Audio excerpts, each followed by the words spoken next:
everybody, welcome back to another episode with Annuity Fundamentals. I am your co-host Kylie Malat, joined with Ryan Anderson, and today we have a very special guest, Angel Cortes. Angel has been in the marketing industry for 25 years. So what do agents need? They need marketing. So we're going to hear from him today about how to get your business off the ground and get you in more homes and in more appointments. So we're very excited to have Angel. Thank you so much for joining us. Thank you for having me. Now, the thing about it, Angel, now you're just not a marketing guy, but you're kind of a renaissance man there. You've got a bachelor's degree in music. We see the baby grand piano behind you and lifelong aspirations to be a lounge piano player. Did I understand that right? When I retire, that's the game plan. Now, Angel, you've owned your own marketing company over the years, and you've helped other individuals as well. And we're wanting to talk to you today about ways that agents can go through and how can they expand their marketing? What can they do immediately to help improve their business? Most of the people that listen to this podcast are Medicare agents, life agents that are trying to take the next leap forward. How do we put more money in their pocket? What kind of counsel and advice would you give to somebody in that spot? Well, the first thing is, we always want to talk a little bit about setting expectations, right? If an agent is new to the game and they're starting off, it's the chicken or the egg approach. Which comes first? Do you spend money first, or do you save money first and then spend? We just like to think that when you talk about Medicare, you talk about life agents, there is a certain amount of ad spend that you should do on a monthly basis, whether it's a percentage of your revenue or it's a set fixed amount. But then you've got to choose wisely, because for most agents that are starting out, they may not have the resources that it takes to generate the book of business quickly that maybe other seasoned advisors have been able to do. So I would always suggest that you come up with a realistic budget, and then we say, what is your best bang for your buck? Is it radio? Is it television? Is it direct mail? Is it digital? There are so many different platforms today to get your message out there that we think ultimately we do a really good job of crafting that mousetrap based on the budget that's available, right? We certainly think that direct mail as a mousetrap or as a vehicle to deliver the message gives us the best return on investment because it's very quantifiable. You know that with direct mail, we can tie the two together. And again, some of these agents may not think that they can afford direct mail or doing these seminars, Ryan, but at the end of the day, we make it so affordable, and we make it to be, as long as the agent is realistic about expectations, we can make just about any budget work with direct mail. And when you say mail, are you meaning as far as like workshops? Are you meaning leads? Are you meaning, what does that look like for the agent, right? So let's say I'm a brand new agent. I'm just getting into the business. I have a relatively small amount to spend, let's say $3,000 on marketing. Okay. So what would be my best plan of attack to get the best ROI? So we have two approaches, right? We can go after a fresh market within an agent's PMA, as I call it, their marketing area. And we use direct mail, let's call it a postcard, to drive customers to a workshop. And we certainly try to utilize nonprofit as a way to do that, because it allows us to have reduced expenses. And when you're starting off, you really want every advantage possible. And if you're going to spend $3,000, we know that it's all math. We know that if there's a cost for the direct mail campaign that's going to drive the message to a landing page or whatever it is to get those registrations, we just know that the math always seems to work in terms of how many households we would target. But I will tell you, if an agent has an internal CRM process and they already have a book of business, that's the lowest hanging fruit that we could always talk to as well. But what we find is that doing seminars, Kylie, it's not a want, right? It's an absolute need. You have to do some type of seminar in order for your message to expand. And with digital too, we can certainly encompass social media and all the new technologies that are out there for agents to get their message. And the beautiful part about social media as a driver is that when those leads are captured, we have them forever. So we're constantly talking to those people over and over again without the agent having to spend additional dollars. So we have the direct mail approach, which is putting a traditional message in a mailbox. And we have, as a rule, we know that 99% of the people probably aren't going to pay a lot of attention to the message. So we look for that 1%, and it becomes a numbers game at that point. And then from there, we know that if we can get 50 to 60 to 70% response, or maybe higher, obviously direct mail can give us a higher response. And then we have obviously the show component of those that actually attend a workshop.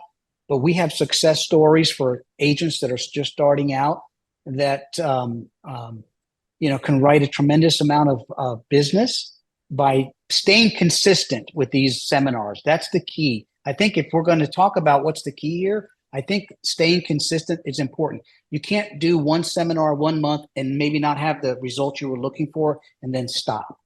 Again, it's top of the mind awareness. And marketing, it doesn't matter until it matters, right? I always go back to the old reference of a car dealership. If you're driving down the highway and there's a billboard sign that says, buy a new Honda Civic for $199 a month, it really doesn't matter to you until you need a car, and then you remember that you saw a billboard for $199 a month. So it's the same approach with direct mail when we talk about advisors, right? Someone that's going to turn 65 in the next 6 months or 3 months. It's not important to them a year or two before, but it could be important as we get closer. And that's type of we can talk a little bit about the harvesting of data and how important that is, and making sure that the quality of the data is what the advisors really need, right?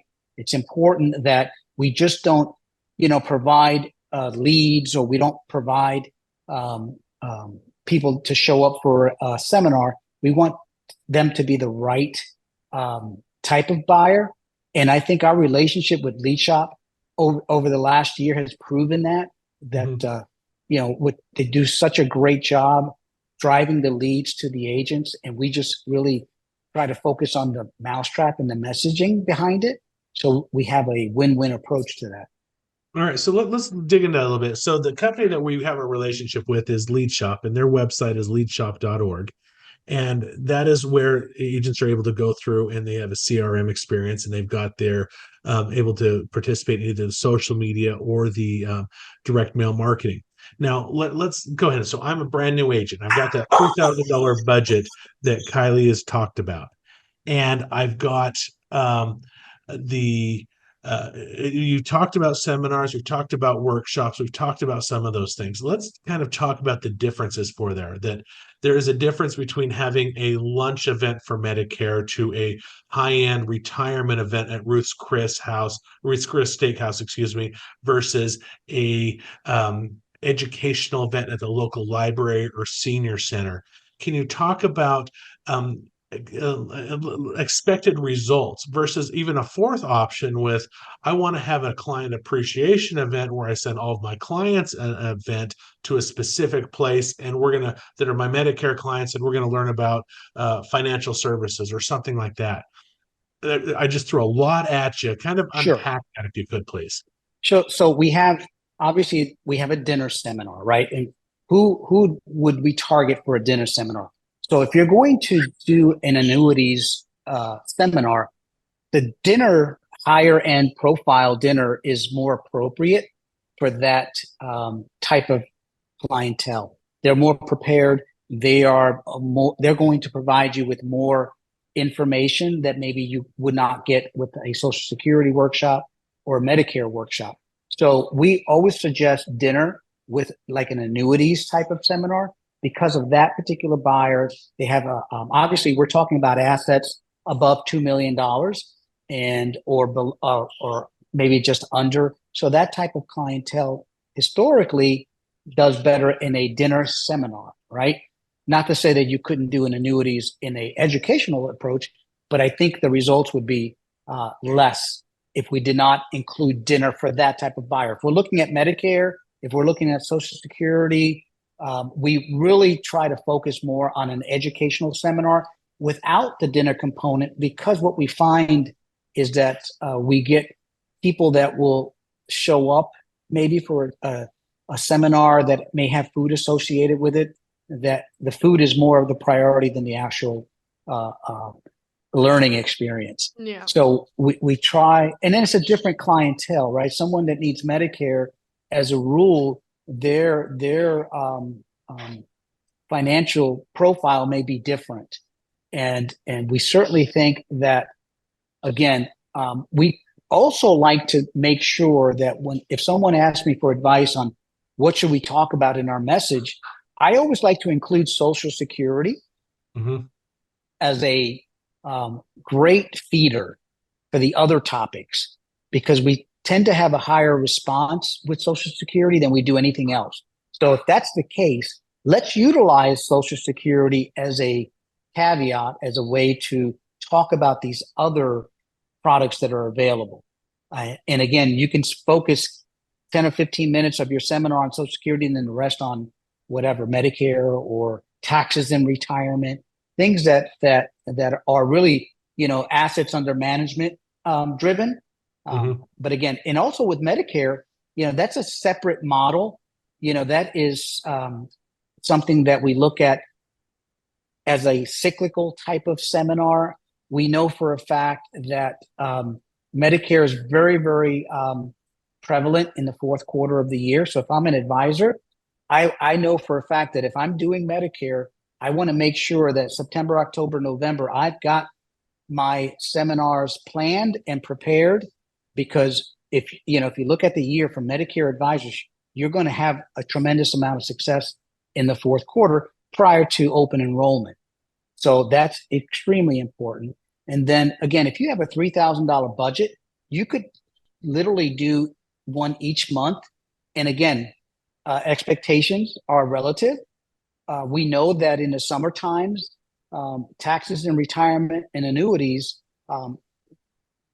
tend to perform a little less, just because of that type of buyer is on vacation, they're on their boat, they're enjoying life. They're not worried about a 6 or 7% return today as they would be maybe towards the end of the year. So we historically try to pivot the seminars to be maybe other topics that may work in the off season. I love that. And I love that you mentioned earlier in the podcast, you said something about, especially with Medicare, right? Work your book of business. You have people, you have clients, and you want to get into the annuity space, work that book first. I think that's great advice before spending that extra money. You already have a base. Let's start there. You have that foundation. Let's start there. When I started the business, all of my annuity sales came from my Medicare leads. So I think that's a great place to start. And you also mentioned timing. So I'm assuming you mean, okay, one workshop isn't going to make or break you. So Nope. what would you give some expectations, like really lay it out for a new agent? Okay, if you want to start workshops, at least give it, 3 months, 6 months, or however long. What in your opinion, what is that hot spot before they need to make adjustments because what they're doing is no longer working? So we certainly we have to look at a couple of variables. The part of the country that you're in is important. If you're an advisor that's just starting out with no book of business and you're in the Charlotte, North Carolina market, it's very competitive. So we may have to pivot in that market to be a digital only campaign where you can reach more versus a traditional direct mail approach. So I think part of the country dictates some of that approach. But again, with a $3,000 budget, it's very doable in non-major metro markets that we can certainly dial in, because this message isn't always available in non-major metro markets. And it seems to work a little more effectively. And again, that consistency, if you gave yourself a 90-day window and you said, all right, we're going to do this for 90 days. As long as I see improvement every 30 days, we can continue it, because you're going to have up and downs, right? A brand new advisor that starts doing seminars in the month of July could be challenging. So if you give it July, August, September, we know for a fact you'll have some traction within those 90 days. And, again, you tie that in with your current book of business, or friends and family, whatever the case may be, you'll have success. This is not a guess, right? We're not guessing at this. We have scientific data that tells us, based on where you're at in the country, and Ryan and I had this discussion almost a year ago, what are the expectations? And sometimes we exceed those expectations more than we don't meet them. So our goal is to always make sure that the agent has realistic expectations and what should they expect? Because many providers of leads or marketing will always overpromise and underdeliver. And my approach has always been, let's just set it right from right out of the gate, and then let you tell us, what the experience was, so we can make adjustments internally as well. Because in some areas of the country, we have to do that. As you're talking about metering expectations, if you remember back for a year ago when we started our conversation, I did seminars a couple of years back with some other partners. And the first time we did it, we had a rough experience. Great company. The post office forgot to mail out our invitations. And so we had to pivot and spend a bunch of money on social media. Not a good experience there. Then we went through, and we had the next time they went through, we didn't know what we were doing. We made a lot of rookie mistakes. We spent a lot more money than we should have. Long story short, we had 4 seminars, 2 sets of 2. So 2 marketing events, and each sponsored 2 seminars, spent over $10,000, and we got no business from it. Kind of scared me away from seminars out the door. So we came back and all right, let's try this again. There's legs here, but let's learn from it. Versus I had a completely different experience with another agent. So first time I tried it, crashed and burned hard. It was ugly. I went through, and I've been doing seminars with you guys for over the last year. We've got it figured out. I've been doing them before that, but we kind of switched over to with leadshop.org, and we're having amazing results. And there was a learning curve at the beginning where I had to figure things out, versus now I've got an agent that I have worked with, and we're going to a rural farming town. There's about 100,000 people in that town. We sent it out. We had a $2,500 ad buy. I was concerned that we were going to overfill the room because it was a smaller room, which we ended up doing. 2 nights. We did a Tuesday, Wednesday event, and it was focusing on Social Security, just like you mentioned. We had 20 some people the first night and 23 people the second night. The room fit 20, so it was crowded.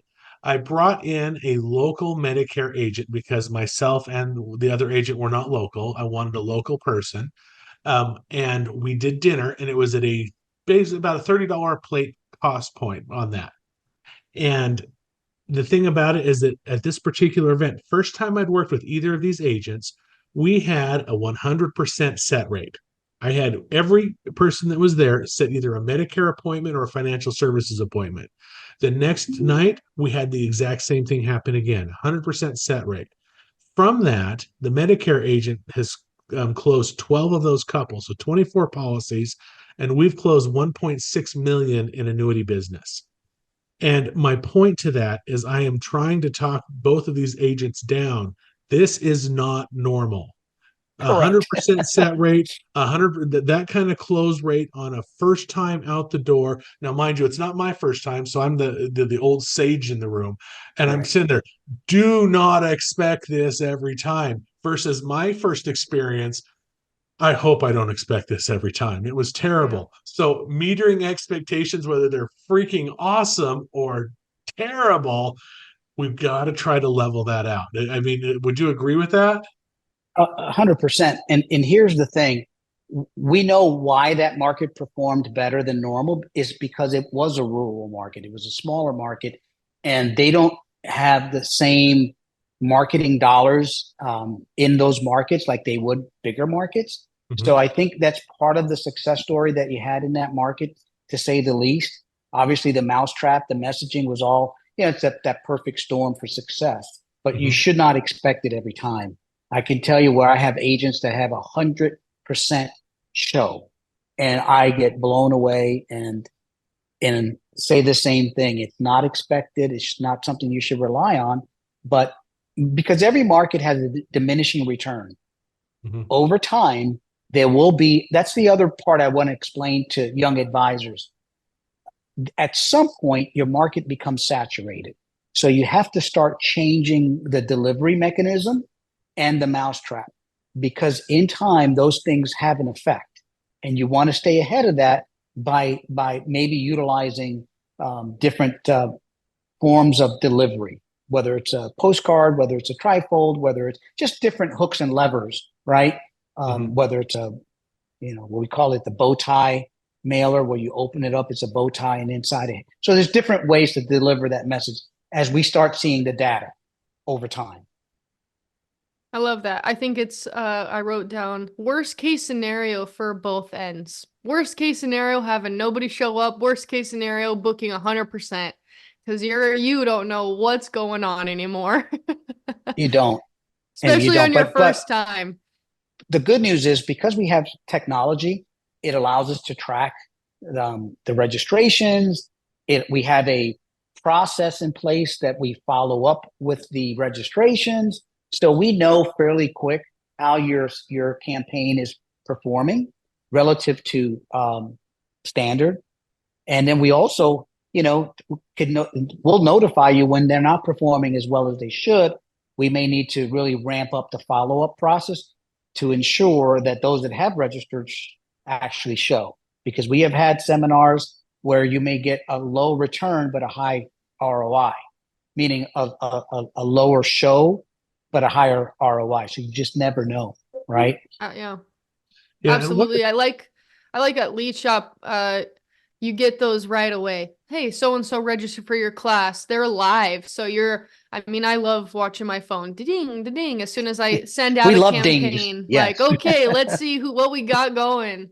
I always try and overfill the room too, right? Because you're going to have the people who no show. So I always try to aim high and get as many people in there as we can.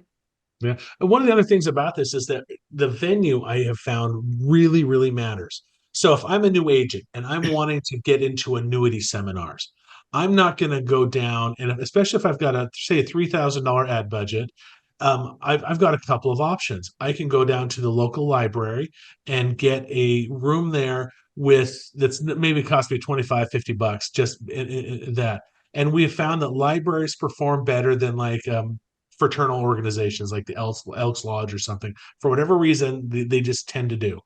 And so I can go down there and get that. And I get my ad buy. I'm going to have fewer people show up at that event than I would at a dinner event, but they have a higher intent to buy. Versus I want to have if I want to do an annuity event, and I wouldn't call it an annuity event at a library, I'd call it something else. I'd use one of the other things. And that's where your team really comes in great. But versus if I have it at a dinner event, the restaurant matters. If I want to go to a pie shop, that's different. If I want to go to a buffet, where it's a $15 plate, that might be great for Medicare because you've got some rules there, but not for a retirement event that I really, you want to make sure that that's needed. We've got an agent we are working with that filled the room for a retirement event. And he went through and we warned him against it. Beforehand, it's like, dude, you're going to fill the room. But he was looking for annuities, but the restaurant was wrong. So he filled the room with people that had significantly lower income and more of they were looking for, it would have been a Medicare appropriate type thing, but not for the financial services. So that's a piece that you can help guide us through as well. Yeah. And here's the most important thing is too, when we look at annuities, we look at taxes and retirement, we start looking for, key assets that maybe separate one from the other.